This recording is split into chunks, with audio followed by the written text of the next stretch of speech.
All right, now we can get started. All right, thank you everyone so much for joining us. I'm pretty excited about this webinar. So we have the SPS Commerce team here to just give us the primer on EDI. I think it's a really cool opportunity for everybody because, like me, as a former CEO for a beverage brand, I did not know what EDI was really until we actually got some real accounts. We were like getting some small stuff, all good. Like, what's that? Oh, we have to pay for that. Like, I don't want that. And then, once we started getting bigger distributors and a couple legit accounts, like, check this box. Are you EDI compliant or not? Like, oh no, what is that? And so it's much better to figure it out now. And then you can, do all of the due diligence and figure out when you want it. If you want to check that box, what it's going to help you with, or, all the stuff, rather than waiting to do it very reactively. So I'm very excited to firstly just introduce the SPS team. So Kirby, Emily, do you guys want to do introductions? Yeah, absolutely. Happy to go first. So, hi everyone. My name is Emily Curran. I am a manager on our product management team here at SPS. So, I focus primarily on our brands, you all, and help you and bring solutions to market that help you navigate your retail, your distribution partnerships, and deliver those EDI solutions. So, I'm very excited to be here and be part of the startup CPG community. Yes, Emily, great to be with you. Kirby Carr, sales leader here at SPS. I work primarily with SMB businesses across North America that are in very similar shoes to a lot of the folks on this call, I'm sure. Brand new to retail or maybe been around for a while, but looking to break in, looking to grow. And excited to be with everyone today. Awesome. Well, I'm going to hand it over to you guys just to start kicking through. But everybody out there, if you have questions that you want to make sure we cover, just feel free to drop them into the chat. You can also submit them through the Q&A function. We'll probably leave a lot of them till the end, but I think a lot of it will be covered, but let's make sure we get it all. Yeah, absolutely. So maybe just to give a little bit of preview then in terms of what we want to cover today. So we'll just high level talk about SPS, who we are, but then we're going to dive into the meat of it, right? What is EDI? What are all the things you have to consider as a smaller brand who's either maybe breaking into retail and being asked to do EDI for the first time, or maybe you're doing flavors of it today and just want to learn a little bit more. And then we'll wrap with how SPS can help be that partner for you and give you a little demo before the Q&A. All right, so maybe just a quick overview of SPS, kind of who we are, where we fit in the world of retail supply chain. So probably the easiest way to think about who SPS is really just a business and a partner who specializes in enabling, automating, translating, and really just supporting the exchange of data between organizations. And really what we do is help brands just like you optimize their businesses to ensure that they can remain focused on the things that they do best. We are a global company headquartered here in Minneapolis, like I said earlier, but we serve everybody from retailers, suppliers, logistics providers, and all sorts of flavors in those arenas, and across all fulfillment models, across all channels. And I guess what does that mean for you? Well, it means that you can, by partnering with us, really just tap into a pre-wired platform and a pre-wired network of over 3,500 buying organizations and 400 system partner relationships to quickly meet some of those asks that Daniel had mentioned as you're breaking into new customers and new retailers. And I know sometimes it's a little bit of a throwaway comment to say, we've done that a million times. At SPS, we actually have. We've set up and stood up over 1 million connections between suppliers, 3PLs, and all sorts of buying organizations. So a little bit about who we are. In terms of customers, we appreciate and obviously understand how important your customers are to you. The good news is that we know most of your customers, whether they are distributors, retailers, or grocers. We've enabled brands, like I said, well over 3,500 buying organizations. And really what that allows you to do is take advantage of the knowledge and the experience to, at the end of the day, ensure that you're getting an A with your customers. So having a lot of those long-time relationships with a lot of the world's largest buying organizations, and then the 25 years of experience to go with that, really means that when you partner with SPS, what you get is kind of an inheritance. You inherit that know-how you inherit that reliability that we've acquired as really the largest retail network out there. And with that, I'm going to turn it back to Emily to talk a little bit more about what exactly is EDI and why maybe it's not as scary as it sounds. Thank you, Kirby. So yeah, let's get into it here. So first of all, from your perspective, again, as a brand, as a small business, what you have to do in and day out is extremely challenging. So if you're thinking about what are all the things I need to get to make my product, who are all the partners I need to work with to help me supply those materials? Once I've made my product, now what do I need to do to get it someone to buy it? How do I sell it? And then how do I deliver it to my customer? And typically a lot of times what we see is you start D2C, right? You're focused on those direct channels, selling directly through your e-commerce system. And there are hundreds of decisions that you're having to make every single day in order to run and execute your business. And you finally get that big break. You have made it now and landed that first retail relationship. You're sifting through that vendor agreement, and then you come across that daunting question that is, are you EDI capable? And so we get it. For many of you, you've never heard what EDI was. You don't understand it, and those 3 letters can be extremely scary. And as Kirby mentioned, EDI is really just the automation, the exchange of business data. And I think a lot of folks, if you think about what you're doing today, the reality is you are doing this, you're sharing this data, you just may not call it or refer to it as EDI. So a good example, I think, is if you think about your website and you think about me as a consumer, in order for me to buy something from you, you have to put item information up on your website so that I can go find your product, understand the details I need to know to make that decision to add it to my cart. Once I do, you're getting that order that gives you all of the information you need to know about who am I as your customer that bought it from you, what did I purchase, where do you need to ship it to. Then you go through your shipping process, whether you're literally just, grabbing the item out of your garage, your storage unit, maybe you're working with a 3PL that's shipping for you. But what you need to do is communicate back to me like, hey, get excited. We've shipped your item. It's on its way. Here's how you can track it. And then because you now just decremented something from your inventory, you got to make sure all of the systems are up to date so that no one else can buy an item if you don't have it. And while in this direct to consumer example, there's not necessarily an invoice, at the end of the day, you've gotten paid, right? And then you're analyzing all of that sell-through data. So when you think about it, when it comes to EDI, then you're doing a lot of this today. It's just happening manually. Maybe you're doing a lot of PDF orders. And so as you're breaking into retail, the primary difference with what you're doing in D2C versus what you now need to start to do in B2B is around just automating that exchange more directly. And there becomes more requirements, right? In D2C, you have that control. You can essentially dictate the rules and how you want to meet the demands of your end consumer. And now that you're breaking into retail, each of those customers, each of those distributors that you might be working with is going to have their own set of rules and different needs that you need to consider as well. And this can be stuff that varies based on just, what information do you need to communicate back to them? What data needs to be included in that communication? What does that communication need to look like? Again, not necessarily a PDF, but what format does it need to go back and forth on? And then what's the frequency of that? And a lot of it, again, is not just directed at the technology itself, but you're essentially adhering to the business process of this retailer, of this distributor.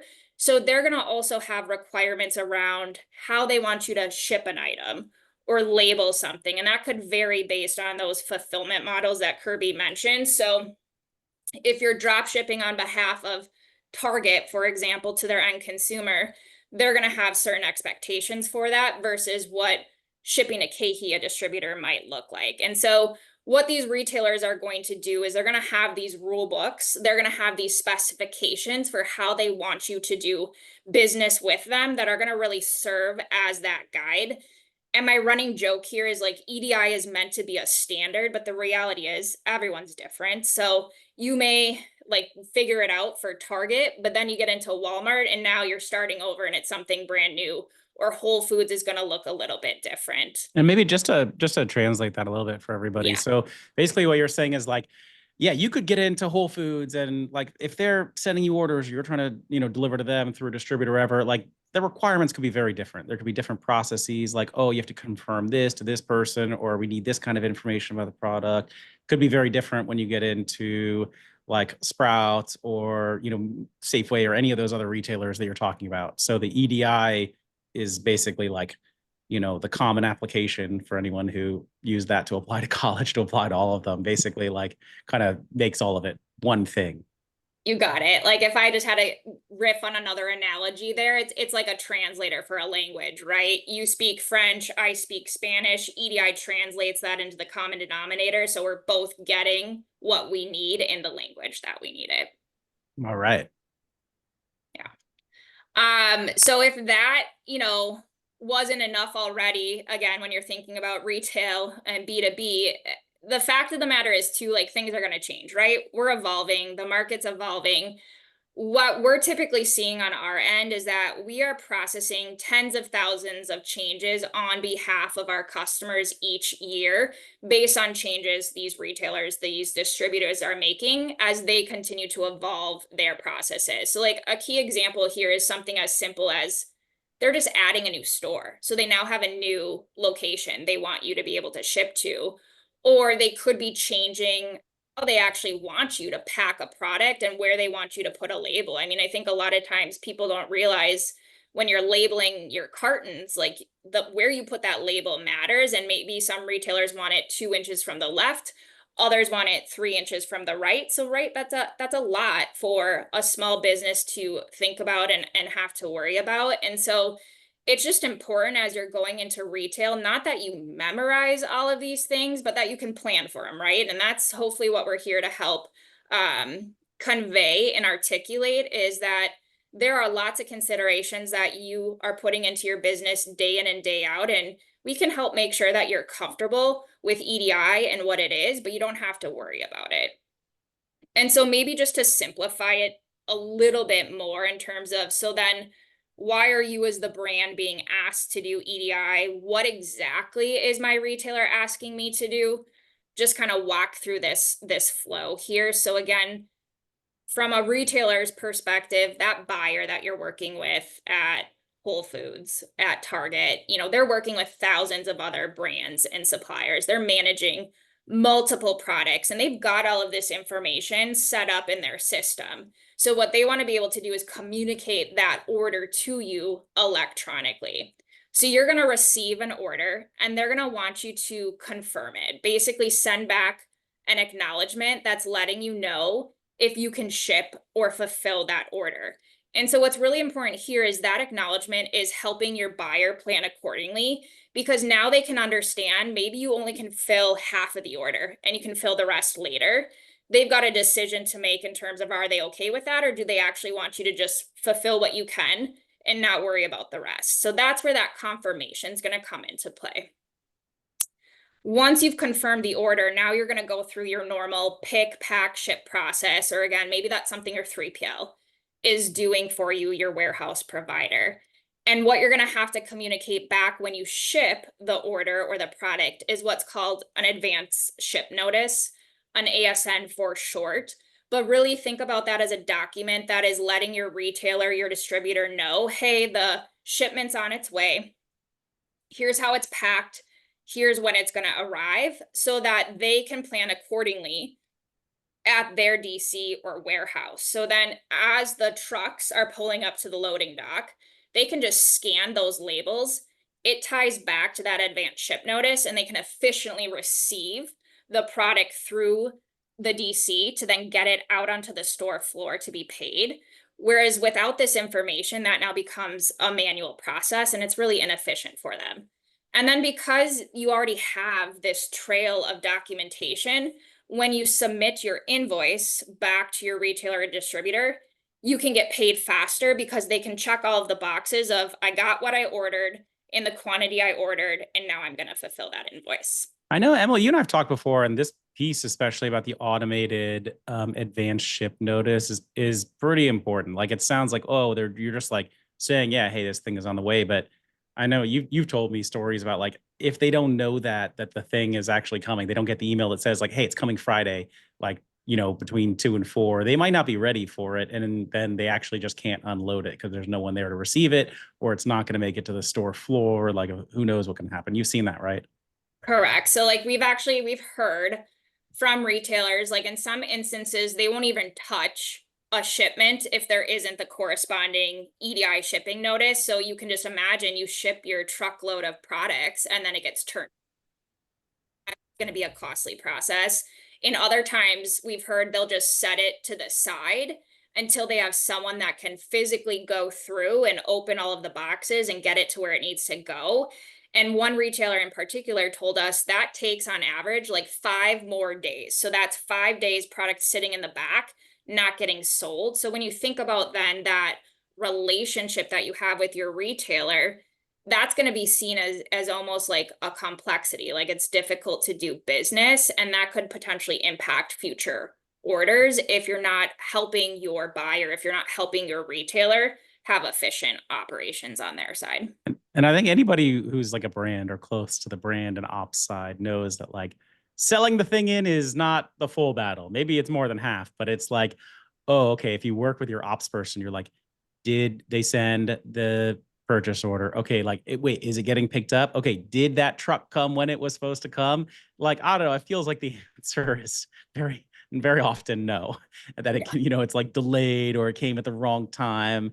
And so, like, I mean, maybe this doesn't fix like when a truck is supposed to be there and just doesn't show up, but at least like it gives the updates. Like, so I think the main point is, wow, there are constant updates in this area. And it's either going to be like you or your ops guy doing all of this stuff, or ops girl, of course, or doing all this stuff manually, like sending these emails like one-on-one, like, okay, the thing is, it's on its way. Wait, now it's not on its way. Now it's on its way. Or a lot of this stuff can be automated. So Yep. yeah, it can be very time consuming. You got it. All right, so then maybe just to nerd out a little bit on EDI, we'll kind of walk you through the capabilities. Again, not necessarily that anyone needs to memorize all of these, but I think what I want to reinforce is, again, you have choices, you have options, and we want to arm you with all of the information that you can to make the best decision for your business of how you want to manage EDI. And the good news is EDI has evolved tremendously, and I would say is now more accessible than ever for small brands, for emerging businesses. I mean, it's not new, right? It's been around for a long time. But when it started, you've got your X12 formats, you've got all these maps. It really required a lot of on-premise technology investment and dedicated IT folks, which again, for a small, medium-sized brand that's a barrier. That's hard to overcome. Thankfully, it's evolved to the modern age where now it not only supports more modern formats like XML or JSON or API, but we're in the era of cloud. So I'm a huge Swiftie, so I'm all about the errors. But now, as a small business, EDI doesn't have to be this big burden. It can really be an easy to adopt solution. You don't have to have a heavy investment in any technology on premise. Like Kirby mentioned, for a provider like SPS, a lot of the connections are pre-built. They're turnkey. You can kind of just plug and play them. And so what you want to think about too then is not only what do I need just to say yes to this customer here that's asking me to do EDI to make sure I'm compliant, but I really encourage brands to take a crawl, walk, run approach with that EDI solution. So get in the door, get what you need to be compliant, get your hands a little bit dirty to learn how it works, and then start to think about how to optimize it. And that's where, again, today, it's so much more than just EDI exchange of data back and forth between you as the brand and the retailer. There are ways now we can actually integrate to your various business systems to provide further automation. Or once you kind of land the order fulfillment, the order processing, maybe you want to start to get more into your point of sale analytics and your sell-through data. So there's options there and suites of services. And an example of where you would want that is, let's say you get this order in from a distributor, tons of cases, hooray. If you can tie it in with your inventory management system that's automated, then you'll be able to quickly check, like, here's how much they want at these different places, and that can line up with the inventory that I have either at my warehouse or at multiple warehouses or my 3PLs or whatever it is, and quickly make a decision and be able to confirm the order for them. Yeah, absolutely. I think the 3PL one's a great example where a lot of 3PLs do EDI today. And if you're working with a 3PL that doesn't do EDI, I think that's a conversation you need to start to have, because the amount of time you can save by automating that process can cut it down, excuse me, from like hours to minutes through EDI. So maybe Kirby, do you want to highlight just a little bit some of the capabilities that are needed from an EDI consideration? For sure. Yep. Yeah. So regardless of how you choose to kind of attack EDI or comply with EDI, there's 7 key components you're just going to have to account for. Obviously, the technology to begin with. Think like EDI translation software, the appropriate connectivity by retailer. They're each going to be a little bit different there. Things like mapping, cross-referencing, those types of items. And then from a trading partner expertise standpoint, that's really just speaking to kind of the understanding of the business process and the rules that each one of these buying entities has. Like we talked about, no two are ever going to be the same. Then you think about design. I just want to make sure I can translate each of these. So like mapping, that's like, okay, you're getting like orders, the terminology that they're using, how does that actually match up to the way you have your inventory set up in your own system or something like that? Like making sure you're kind of tying the fields all together so that the whole thing works, right? Yep. And then the trading partner expertise, you said? So when you think about the Walmart versus Target example, each partner, each entity is going to have different ways that they want you to receive a PL, for example, or timing around a purchase order confirmation, things like that, where you need to know it. There's just tribal knowledge that you need to know, and they expect you to know, but without being in it all day every day, it's hard to get up to speed. Great. So again, just from a design and configuration standpoint, they're kind of that third one. That's really the work to ensure that that EDI works with your business, right? Like no two brands are the same. Your ERP might be different. Your PIM system, your order management, like how does EDI work for you? How do we design and configure that? And then trading partner communication, like we talked a little bit about earlier. Target may send an order over a van, and Walmart's AS2 and these APIs, and pretty soon you're an acronym soup and you don't know which way's up. But understanding how your top customers want to be communicated with is important. Again, testing and launch, like this is probably the most difficult, or where I see brands having the most problems. So once you have the connection established, end-to-end testing. So kind of a cradle to grave test of an order cycle, just to make sure that seamless communication is there and it's reliable. And again, between partners, some entities are going to require you to do one, just test real quick, one cycle, in and out, you're done. Other buying organizations out there will have you go through up to 20 different testing cycles, and just making sure that you're certified with each retailer is massive. Monitoring it, right? You get it stood up. How are you going to identify and manage errors? It's not a matter of if you're going to have something, go awry. It's just a matter of when, and how will you leverage key features, solutions, partnerships moving forward, and then who's going to monitor that EDI traffic flowing both to and from your customers, and then ongoing, right? Like, what does that look like? If something goes wrong, or if a retailer changes something, which, as Emily talked about earlier, we manage over 10,000 retailer EDI changes every year. It's constant. Every day they're changing something. So who's responsible for that? Who's going to maintain your maps, and just making sure that your teams are trained on how to effectively do EDI. So again, regardless of how you choose to tackle it and solve for EDI, each one of those elements and each one of those components needs to be ticked off. All right. So I wonder, maybe I think it could be cool just to I'm going to take a guess about exactly like how this works, all the steps that it actually works. I think I can talk through like all the things that EDI actually does for you when you're getting an order. But Emily, tell me where I messed this one up. So the process that it basically automates is, okay, I get an order from a distributor or from a retailer if they're going direct to me. And like if it's manual, you might get that over like email or something, or maybe, you know, fax, or, you know, something, or like, I don't know, text, or however it's coming in. But basically the first step is it is receiving that order and showing that to you. If it integrates with your WMS, probably then it's giving you a quick check of like, yeah, okay, here's how that matches up with all of your inventory, all of that good stuff. And then automating the point where you can then obviously confirm that order that we talked about already. And then if you confirm it, or you say you can't fill some of it, whatever, that automatically is going to confirm that back over to the distributor, retailer, whoever placed the PO. And it's also going to then, so after that, then they're going to be sending the invoice separately, or that is that is the purchase order. So then from the purchase order, you're going to be then creating, what does it do next, actually? The acknowledgement. So Acknowledgement, right? Okay. yeah, so the retailer is going to create that order. They're going to send it to you as the brand. And now everything is back on the brand to send back the following response document. So you're confirming the order. You're Okay. then confirming you shipped the order and how you shipped it. And then you're requesting your payment through invoicing. Okay, so you confirm like, okay, yeah, the order came in, I acknowledge it, and then I actually ship it, which means like, okay, I also have to then at that point confirm something to my warehouse, probably like I'm sending them either manually or through this whole system. If I have it automated with all my stuff, like, yes, I need to release this amount of inventory from that warehouse, which is going to be picked up here, and, you know, coordinate it with the logistics ideally as well. Once you do all that, then also you would be confirming to the distributor, retailer, here's the status, like, come pick this up on this date, or I'm shipping it to you and it's going to arrive on X date. Yeah. Yep.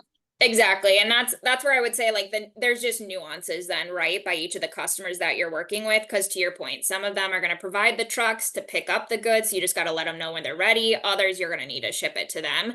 So there's just that constant collaboration and coordination back and forth. Okay. And then, so, you know, your inventory management, if you have one, it's going to be reconciling like, okay, yes, the inventory went out. Here's your new quantity. And then it's also then going to send that advance notice, like, yes, the thing was picked up by the carrier and it's on its way to you. Here, it's coming at this date. And then it's also going to update once they receive it and give you and them a notice that this was received. And they're always like differences. You know, you're like, yeah, you ordered 182 cases of this, 212 of the other, but actually it was 214 of this one. And it was like, and then so it'll like actually reconcile all of those things, which is good for you to know, but also they want to pay you the right amount for the right things that you actually delivered to them, right? So then it puts them in a good place to acknowledge they received it, and then also to pay you the correct amount. It should update your invoice as well, so that everybody agrees on what was delivered and what was paid for. Yeah, it's the accuracy, right? Like all of that, by automating those documents, it's feeding back into the retailer, the distributor's system as well. So they've got that audit trail along the way. So when you go to actually invoice and get paid, ideally, they're then going to be able to see like, yep, you're invoicing me for 30 units. I see that you also shipped 30 units. I'm just going to issue that payment, versus if that's happening manually, again, you got to wait so many days for them to process the shipment. Then someone's got to talk to finance to make sure what they're actually invoicing for was shipped. So it's really just streamlining all of that. Okay, I think it's good just so to everyone to have that whole process in mind, because you can kind of manage that when it's like some small orders and maybe you can get away with it. At the big phase, if like it's, you know, that's a lot of man hours to like process all of that stuff and all the confirmations and all the reconciliations. And so good to highlight the benefits of EDI. Absolutely. And maybe that's actually a good segue too. So if you want to play a little true or false, Daniel, we can dive into how small businesses can leverage EDI and some of the benefits. I mean, yes, let's play true or false. Dare. I was gonna go with Mythbuster, but true or false felt better. But okay, so people think about EDI as being only for those big brands that have made it. They've got these large, massive supply chains, or that it's only a benefit to the retailer. True or false? Feel free to type along, everybody. Is it if people think it? Because I do think it's true that people think it, or I was going to say, this is actually, now that I say that out loud, I'm asking two questions. So let's go with they believe it mainly benefits for retailers. I do think it's true that people think this. Yes. Whether or not it's actually true is different. I think yes, like for all the reasons we've discussed, it can benefit you if you can get onto this. Obviously, it costs money too, so that Yep. at least for me, most times it's going to make sense, and probably for all of the like efficiency and reduction of errors, I think a lot of CFOs would agree it makes sense too. Yeah. So, I mean, maybe this was a fail on my true or false, but you're correct. True that people think EDI is for big brands, and false that it doesn't just benefit a retailer. So I think the most common objection that we hear when it comes to EDI, and I've seen this in the Slack community as well, is that my volume isn't high enough to warrant EDI. And I think it's really important to understand that from a retailer's perspective, like we are seeing that they are pushing for 100% compliance of all of their suppliers. So that means even their brand new suppliers that they may be ordering from once or twice a year. And again, it goes back to all those benefits that we talked about in terms of how it streamlines their operations. And so I think it is really important to understand that as a brand, there are a lot of benefits that you can gain from EDI. And these are some of the most common ones that I've actually heard from our own customers from speaking to other brands. And the first one is really just that full visibility and one place to streamline all your orders. So if you just build upon what you said earlier, where like maybe you're getting orders manually today via email, maybe you're going into some portals, you're downloading PDFs. That's a lot of different touch points, a lot of disparate systems where you have to have someone going to check orders. Whereas when you're set up with EDI, you're getting all of those orders into one location, which just naturally makes it easier to manage. The other piece is just around building those relationships and maximizing sales opportunities. And I think this is for your existing customers as well as any new ones that you might form relationships with. So we talked a little bit about the value of that advanced ship notice and helping your retailer, that distributor, process the shipment faster through the DC, which means you're getting it onto the sales floor faster. They're going to view you as that trusted partner where when they need to go reorder a product, they're going to look to you. What we've also seen some of our brands do is leverage EDI to build new relationships and to basically pitch themselves to other retailers. So I was working with a small brand out of Alabama that does meat seasoning and marinades. And so they are online focused in terms of they have their own website, they sell through Amazon, they are working with some brokers to get into more regional chains, they've got some distributors, but they've really been trying to land Walmart for quite some time. And they've actually been able to use their historical EDI order information, some of that sell-through information to really pitch to Walmart how they think their product could be successful. So that can be a really valuable tool as well. And then, of course, like anywhere you're spending time, anywhere you're doing something manually, that equals money. We've heard from customers, they've spent a ton of man hours. They were hemorrhaging money just trying to do these audit trails to dispute all of these deductions because, again, they had the data in so many different systems. And by moving to EDI, they were able to cut down on the amount of time that it took to research those issues. Or going back to, I'm assuming here again, a lot of brands are maybe working with a warehouse or a 3PL. The amount of time, if you think about all those steps we talked about, that you could save by just using EDI with your 3PL as well. And then we talked about it too, getting paid faster. So these are just some of the benefits I wanted to share with this group that we have heard from our own customers as well that they see for EDI. Emily, can you remind me, because I think for a lot of brands, probably like, okay, it's a given when I'm big, I need EDI because, I mean, like they're just going to demand it. When you're growing, then probably the first thing you're going to look at is, okay, yeah, I get these benefits. How much does it actually cost? Can you remind me, like, what is the pricing like? And is it like a flat fee and you get a certain amount, or are you paying per retailer? And is it a fee or percentage? Yeah, absolutely. I'll take a stab, Kirby, you jump in. Yeah. Yep. I would say, so again, across the board, typically what we see from like what you should expect from a payment structure is there's probably going to be a one-time upfront fee to set up the solution. And then again, for a lot of these cloud subscriptions, you're gonna see a subscription fee. So there's going to be some type of monthly annual fee then to support the ongoing maintenance and management of the solution.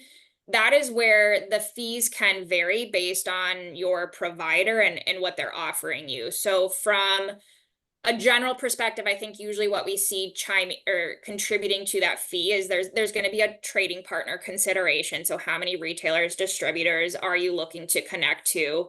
As well as then what's your order volume, your order flow? Like how many orders are you expecting to exchange? So usually those are the components that go into it.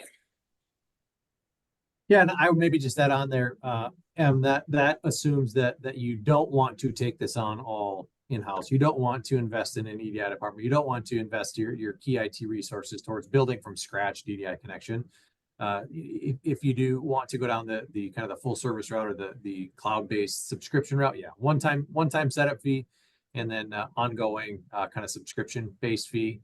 And again, there's a lot of hey, depending on how much automation you want with maybe a back-end ERP system, things like that. But I mean, we have plans as low as $199 a month to get rolling with this. Okay, cool. So for let's say a very small brand, just kind of getting ready with some of their first accounts, a couple $100 could be potentially a setup fee. We won't hold you to anything. And then like maybe a couple $100 on a per, that would be like per. Okay. So, and then it, like, obviously he's going to start scaling the more accounts you're adding on and like the more complexity, the higher volume of orders. Right. Yep. You got it. Cool. Very good. All right. So again, I think I'll just hit on this one pretty quickly because you covered it, but in terms of when you should consider EDI, to be honest, wait until you've got that first retailer or that distributor asking you for it. You know, there's going to be some initial setup to get it onboarded, but typically that next retailer, that second, that third one that's going to want EDI isn't going to be that far off. And so that level of effort to add them on is going to get less, and you're going to get those benefits that we mentioned. Also, before Kirby, maybe, or can you drop in the chat maybe the best way if people want to follow up with you, get the pricing, all that kind of stuff, the best way for them to do it, or you could say it and I can type it, whatever's easier. Yeah. We can drop it in the chat for sure. Perfect.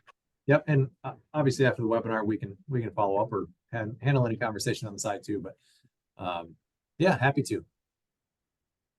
Again, just you have options, I think is kind of the next point here, and maybe best to hit it with another true false option, so, or true false question. So true or false, Daniel, retailers require brands to use a specific EDI provider of their choosing.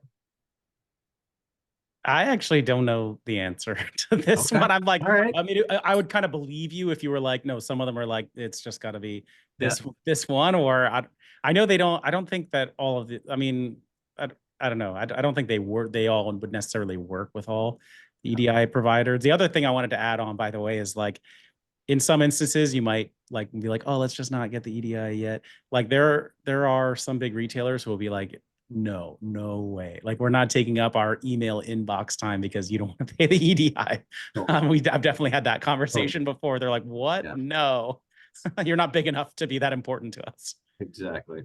All right, so what's the answer? Yeah. So answer is false. Retailers, they'll typically ask key brands to do EDI or to comply with EDI. But it is up to the brand to choose how they go ahead and solve it. And quite frankly, it's not all that different from a lot of other functions that most brands are probably handling within their business. You have options on how you choose. So it's, you know, another good analog for it would maybe be payroll, right? Many businesses have the internal resourcing and structures to pull payroll off internally. It makes sense to keep it in-house. But there's also a growing number of companies out there who just they don't want to. They don't see that as a competitive advantage. And let's be honest, payroll can be complex, right? Like different states have different rules, different tax codes, different requirements, and they don't want to spend the time and energy to become tax experts and track all that stuff down. To be honest, EDI is no different. You can choose to own it and maintain it if you want, or you can choose to partner with a provider like SPS. Everybody in the chat, by the way, did know the correct answer to that. It was just me. They nailed it. Yes. Good job, everyone. Yeah. Right on. So again, just another way to think about this is, I guess once you decide that owning and managing EDI on your own isn't something that sounds super fun or like something that you want to tackle, you'll typically encounter two options out there in the market: full service, or more like what we would consider a managed service. And full service obviously being there on the left, covering all of the 7 core components that we had talked about a bit ago. And really what a lot of brands get surprised with is that a lot of the managed service providers out there don't cover all 7. They leave a lot of the heavy lifting up to these suppliers, and they're just not ready for it. It ends up being a lot more DIY than some people had expected, and it leaves a lot of brands in kind of a lurch, searching for EDI expertise rather than focusing on growing and operating a business. Yeah, and so just to highlight that, as a brand, like this is what you're focused on.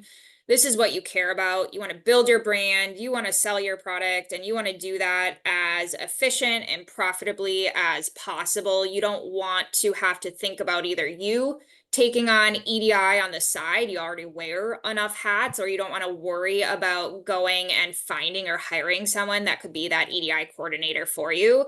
And so this is why full service providers like SPS exist.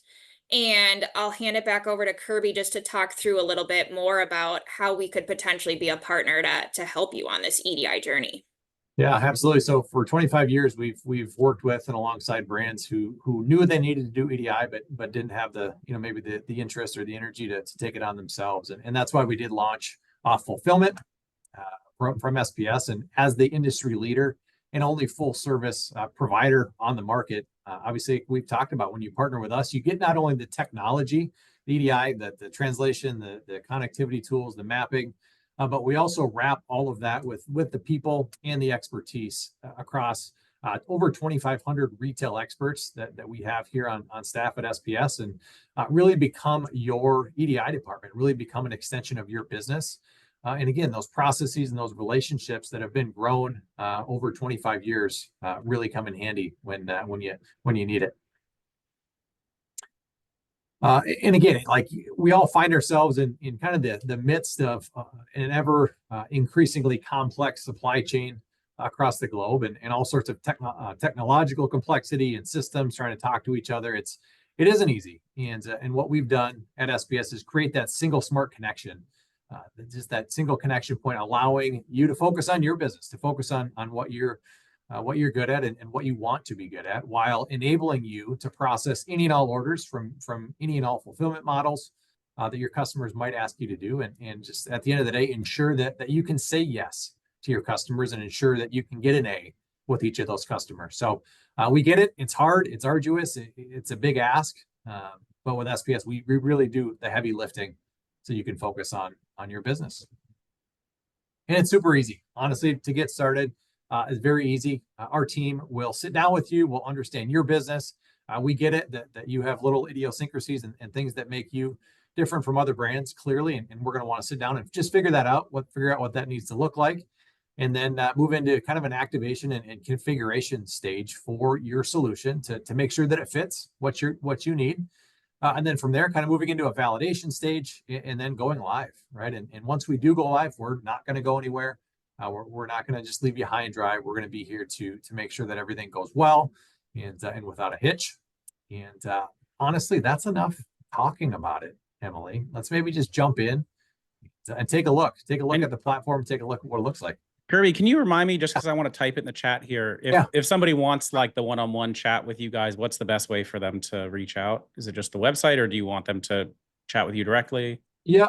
I would say the website. Let me grab a link here, Daniel, and here by the end of the webinar, I'll drop it in the chat. Very good. Yeah. All right, so I can run everyone through a demo quick of fulfillment. So this is fulfillment. So this is what you as the brand would be able to use to meet the EDI requirements of your customers. What we typically do is we'll send you an email notifying you, letting you know you've got a new purchase order that's ready for you to review. Then you'll be able to come in here and see all of those open orders that are waiting to be shipped and invoiced. At the top, we have actionable insight tiles. So as Kirby mentioned, we want to guide you through the experience. We want to help you meet all of those needs. So this is a way for you to manage your day, to understand what are my new orders, which ones are ready to be shipped, acknowledged, or invoiced along that process. And so when you drill into each of those insights, it's going to take you to that specific view of all of those new orders. And hopefully what you'll notice on here is there's no EDI code, lingo, X12, anything like that anywhere. Like this really just looks like a PDF order, and that's intentional, right? We want to remove any of that complexity, just give you all of that information that you need to successfully process that order.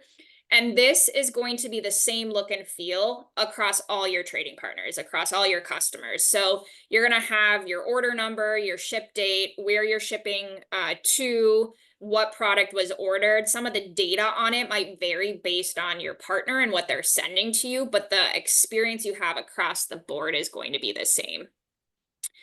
On the right, we've got the workflow. So this is what our customers love because, again, it's guiding you through all of those requirements that we talked about. What documents is a specific retailer or distributor requiring? What order do they require them in? We've got that order status, that acknowledgement here. So again, you're confirming you can actually fulfill the order as placed, or if you need to make exceptions. And again, there's ways we can streamline and automate that based on your business process.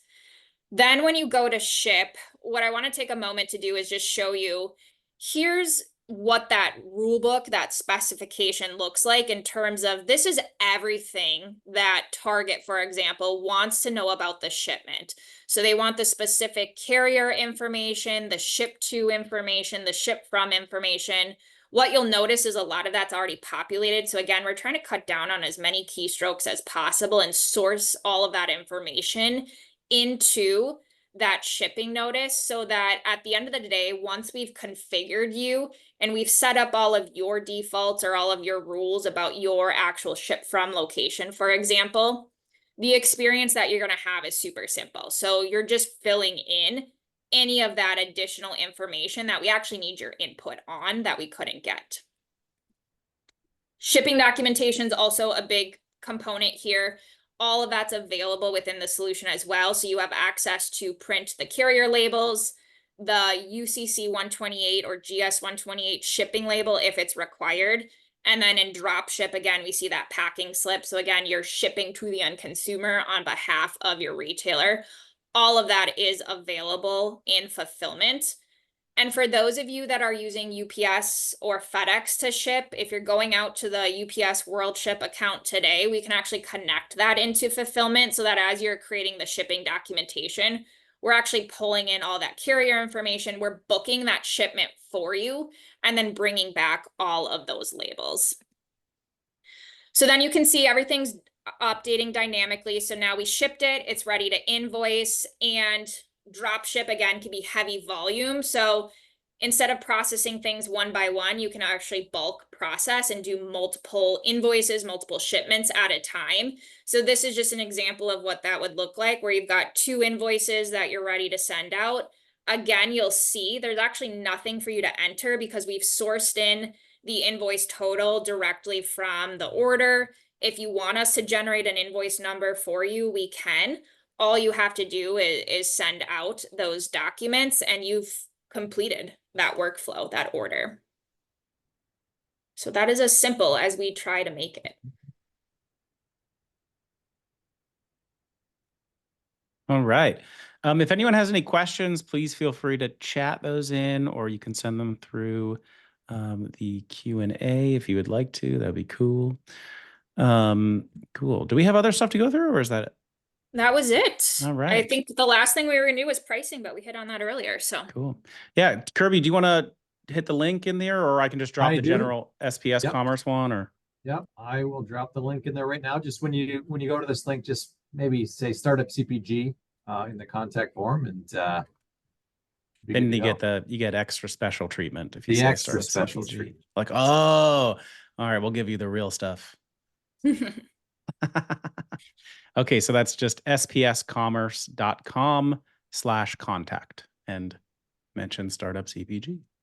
Okay, I'll just give everyone a second in case there are any questions from anybody. I haven't seen any yet. And I just give my sincerest wishes for everybody to get so many orders that they are compelled to need EDI, because it's just raining orders and order complexity on them because their product is doing so well and in such high demand. Mm-hmm. One thing maybe we could touch on why folks are coming up with some brain busters for us is this word automation kept coming up a lot, and obviously EDI in and of itself is a form of automation, but a lot of our brands, maybe not right out the gate, but back to Emily's crawl, walk, run analogy, ask us, well, hey, I have QuickBooks Online, or I have NetSuite, or I have some of these other systems. Can you connect our EDI to post and to feed and to integrate directly with NetSuite or QBO or what have you? Absolutely. Yep. So we have, like I said, 400 different system partner relationships, QBO and NetSuite, for instance, being two of them. But adapters and connectors, kind of plug and play connectors that will allow EDI to flow directly from the retailer through SPS, and then by way of our technology post directly to ERPs, to various systems. All right. I think we're good, everybody. Thank you so much, everyone, for joining. Thank you, Emily. Thank you, Kirby. Thank you, SPS Commerce. We will also have a really cool podcast with them that'll go live sometime in the next couple of weeks, I think, which is also a banger, just like this webinar. Great showing, everybody. Thank you so much, everyone. Sounds Thanks good. all. Thank you, guys. See ya. Bye.